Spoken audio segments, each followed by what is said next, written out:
মনে যুগে যে বৈশাখ গে মায়া বাতাস, এটা তো বাতাসের কাতারে পড়ে না। বাতাস হইতো আমডার আমলে হাওড়ের মেঝে বাড়ি আছে না, এটা বাড়ি উড়াই লিয়ে যেত গা বাতাসের। হ্যাঁ এই সর্বনাশ কি বাতাসটা হইতো পাকিস্তান আমলের কথা। এই সময় আমার গুড্ডি উড়ানির খুব নেশা। তে একটা গুড্ডি বানাইছি পাক্কা 1.5 মাস সময় লাগায়, 200 হাত লম্বা গুড্ডিটা। তো এই গুড্ডি উড়ে আমি কি দে ফুঁতা দেখি গুড্ডি উড়বো। আমরা 10 থেকে 15 কানি নাইলে খেতাছি। এই নাইলে খেতার যত ফাট সব ফাট দিয়ে রশি বানায়া ফাড়ের রশি দিয়ে গুড্ডিটা উড়াইছি। 2-4 গ্রামের মানুষ হয়েছে গুড্ডিটা দেখার লাগে। একদিন বিহাইলে বেলা গুড্ডিটা লয়ে গেছি বন্ধ উড়াইতাম। তে মানুষ মাইসের মাথা মাইসে ইমন মানুষ। তে গুড্ডিটা যখন উড়াইছি 10 জন লোক লাগতো আর কি গুড্ডিটা উড়ানি লেগে। তে গুড্ডিটা যখন টান দিছি হিমুই তো বাতাস ফুবাইলে বাতাস কারে কই ইমন বাতাস না।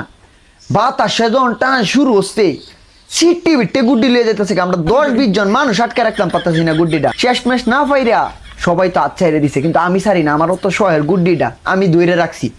এই গুড্ডি আমারে লইয়া নে সৌদি আরব বালুচরের মেঝে না ফালাইছে, মরুভূমির মেঝে।